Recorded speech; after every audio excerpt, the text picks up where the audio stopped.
Welcome to Salsido Paranormal. I'm your host, James Salsido, and tonight I'm continuing my reading and review of The Book of the Damned by Charles Fort. As always, you can find all episodes of the show, along with links to social media, ways to listen, and ways to support the show at the website, which is salsidoparanormal.com. That's SALSIDO paranormal.com. And there are many ways to support the show. You can share the show with others and rate and review it on your favorite podcast platform. You can check out the Patreon page and get all the extra content there for as little as $1 a month. And you can also check out the merchandise store and get all kinds of shirts and other items there with designs on them made by friends of the show. Speaking of that, please check out all the links in the episode description. For friends of the show, that would be Jen, the Arcane Observer, and her own channel. But she also co-hosts the show usually on Saturdays. And then Michael Strange of Trouble Minds Radio and the Trouble Minds Radio Network, KUAP Digital Broadcasting, where you can hear all kinds of amazing shows, along with my own 24/7. And yeah, it's a great way to find something to listen to at any time and not have to press play or to search through episodes of shows all the time. And so yeah, with this series here, we are a few things. There's a few things to keep in mind for the series, as I always say with these shows. First off, the words and ideas that I'm sharing here they belong to Charles Fort, unless I say otherwise, and we may not always agree with them. Also, there may be some things that he talks about as being anomalous that in the last 100 years or so have been maybe figured out. So they may not be as strange anymore now as they were when he wrote the books. Also, I will unfortunately make mistakes in saying different words and names of people and places as I'm reading here, because words are hard, and some of these words and names are not even in English, and that is the only language I know. So I apologize for that in advance, but that is how things are. So let me get back to the book here. We were in the middle of a paragraph, and Fort was talking about these tiny stone crosses found. And so let me get back to the material here. And they were, geologists said they were crystals. And so we're going on from that.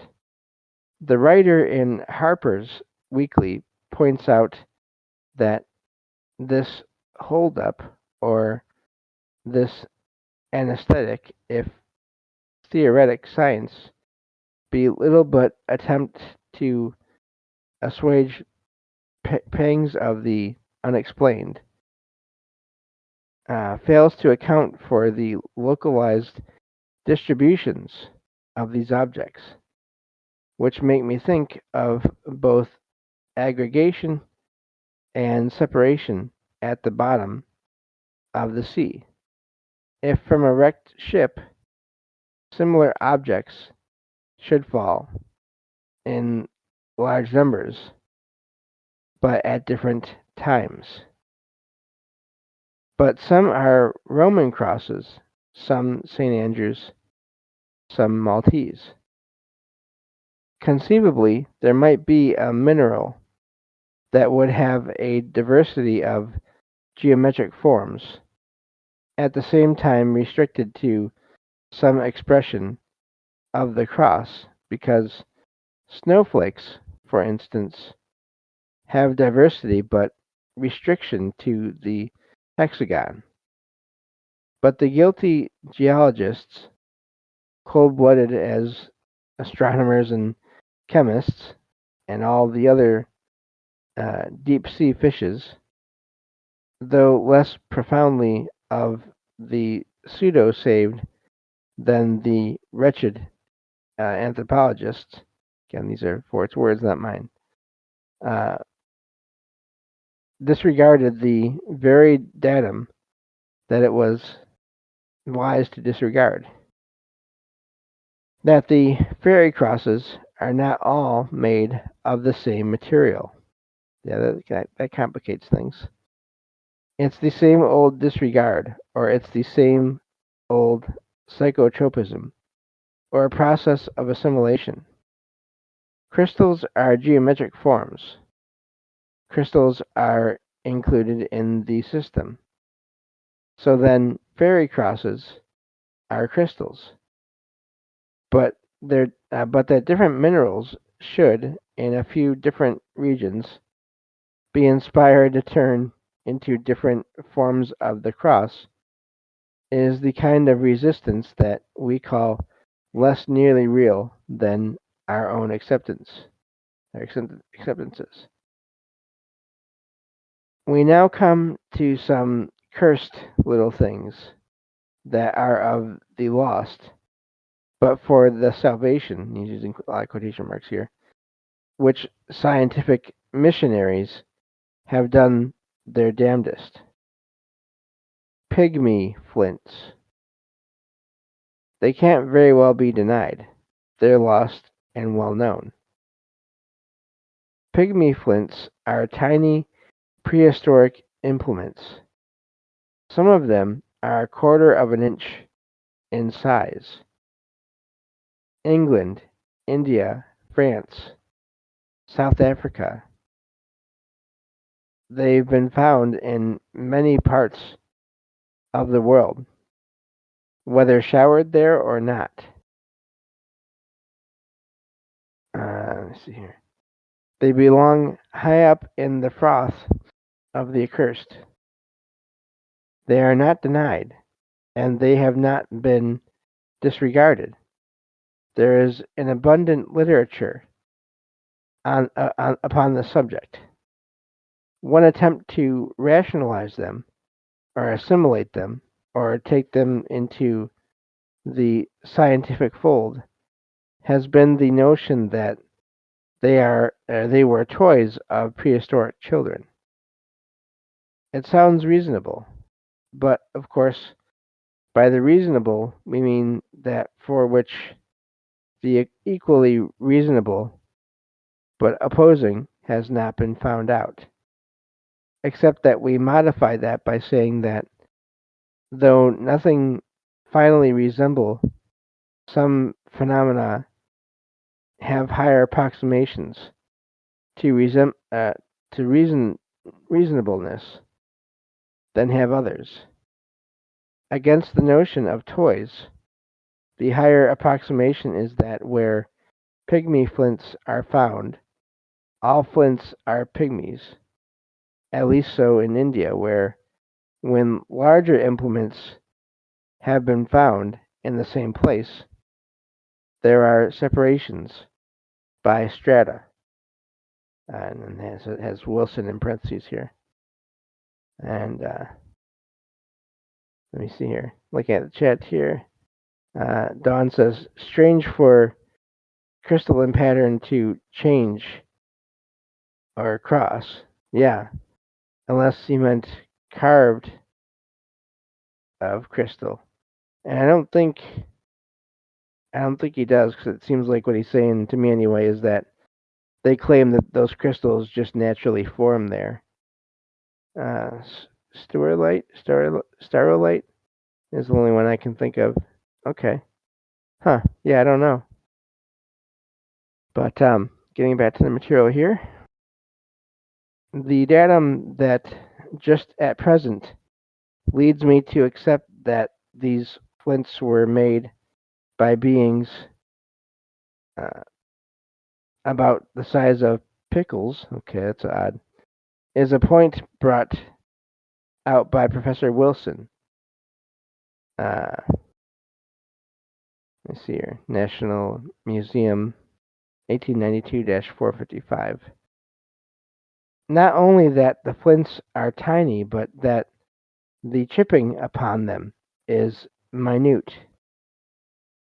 Struggle for expression in the mind of a 19th centuryite literally 19th century dash ite at the end of it, of an idea that did not belong to his era.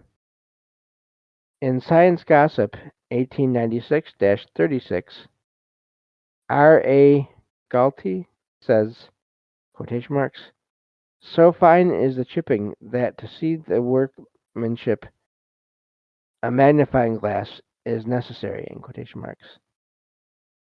I think that would be absolutely convincing if there were anything, absolutely anything, either that tiny beings from pickle to cucumber stature made these things, or that ordinary savages made them under magnifying glasses.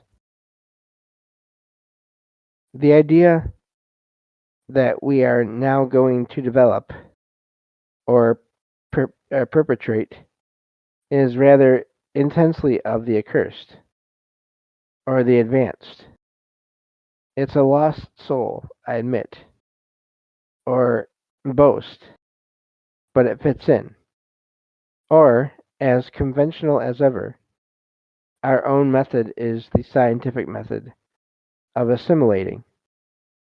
It assimilates if we think of the inhabitants of Elvira, Elvera.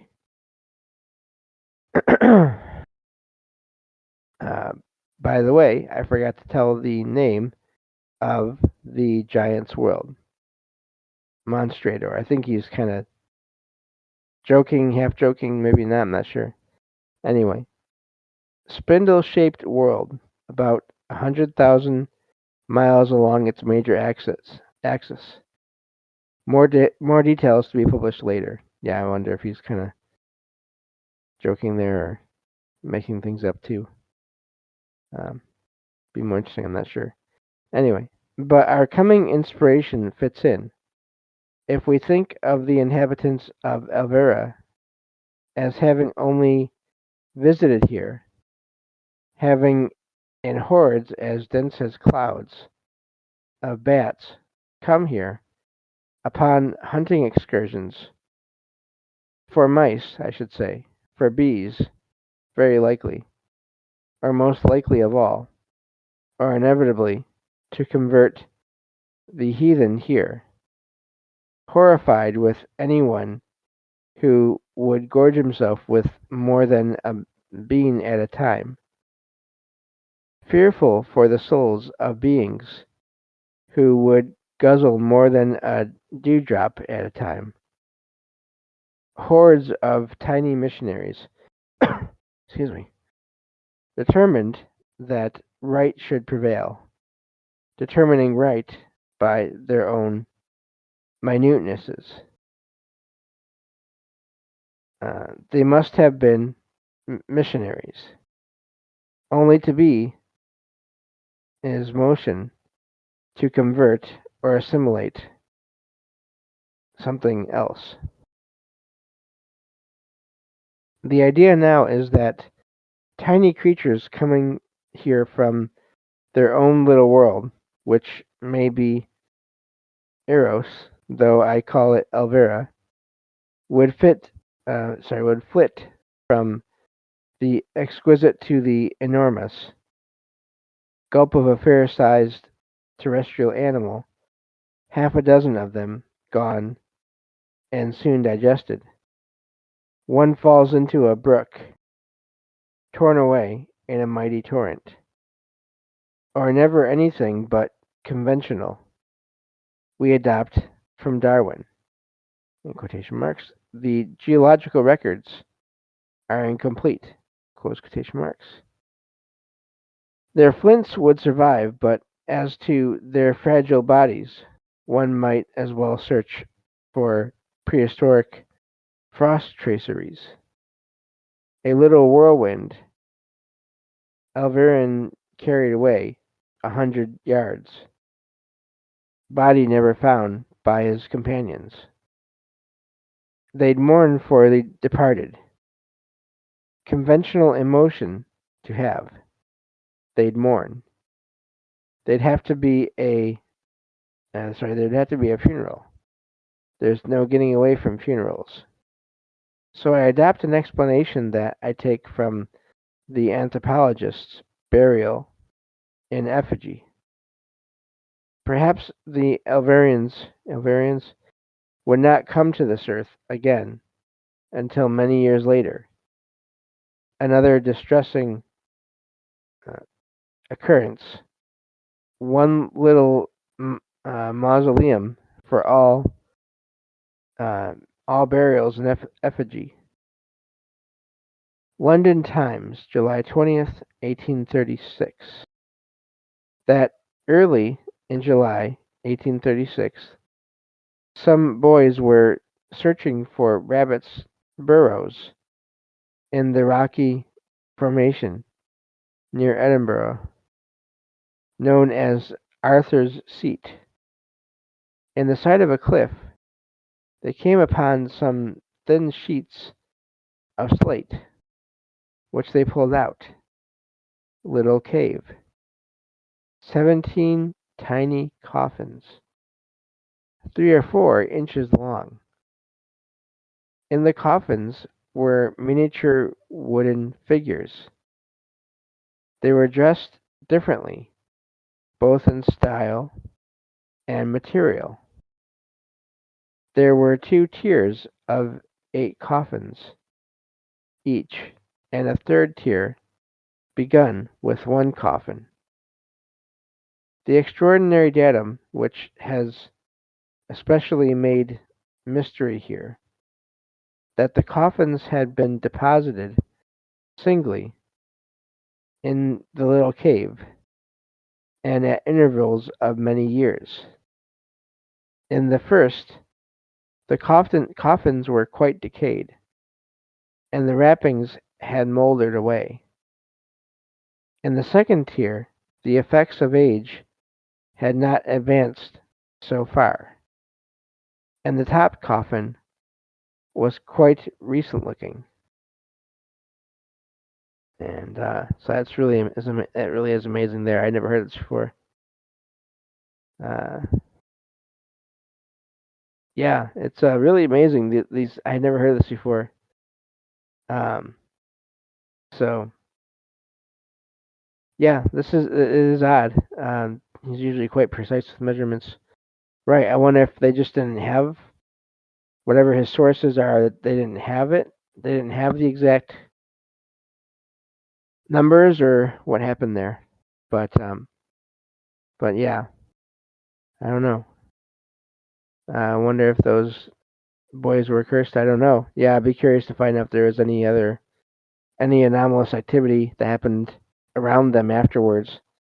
Not even necessarily cursed, but just have, if you want to think that there's maybe some kind of spirits attached to that place, then they may not have cared for people going in there, but you never know. Let's see here.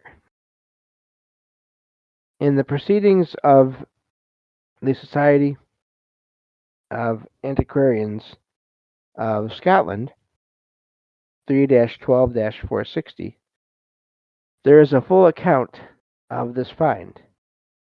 3 of the coffins and 3 of the figures are pictured.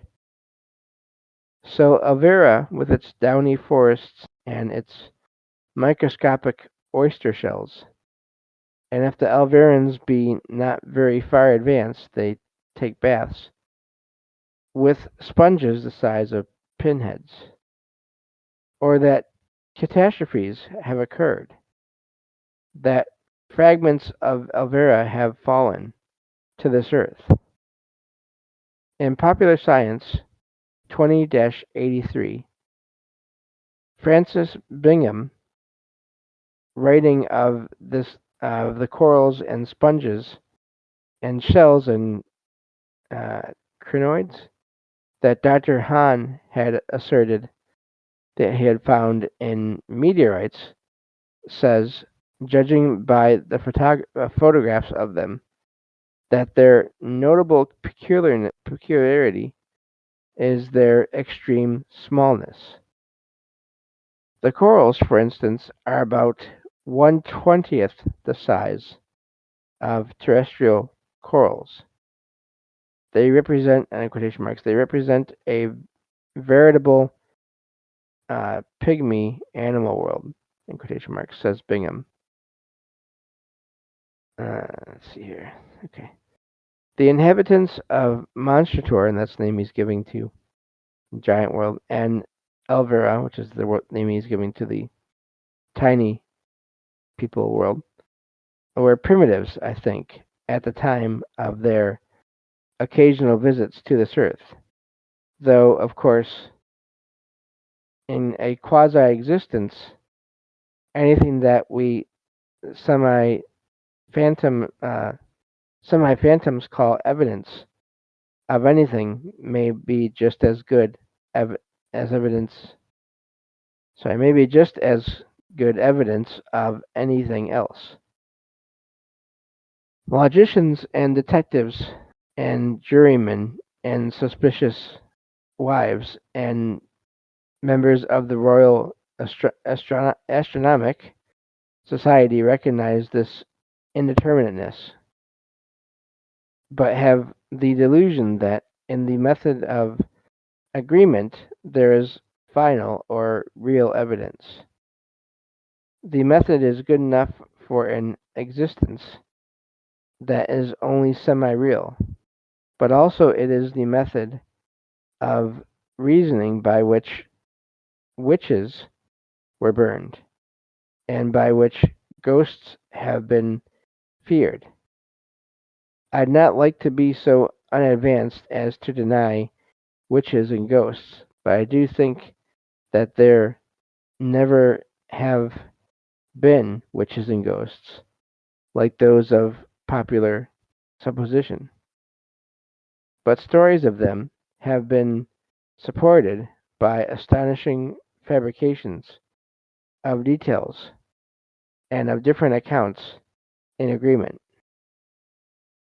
So keep in mind here, Fort, even though he's into all these amazing topics and these ideas and these possibilities, he is skeptical of some things, it seems, and is not just all in for everything. As we discussed in the previous episode in the series, there's some things that even he would not include in his writing because they seemed too absurd even to him. Back to the writing here. Let me see here, actually. No, not back to the writing because we have less than a minute left.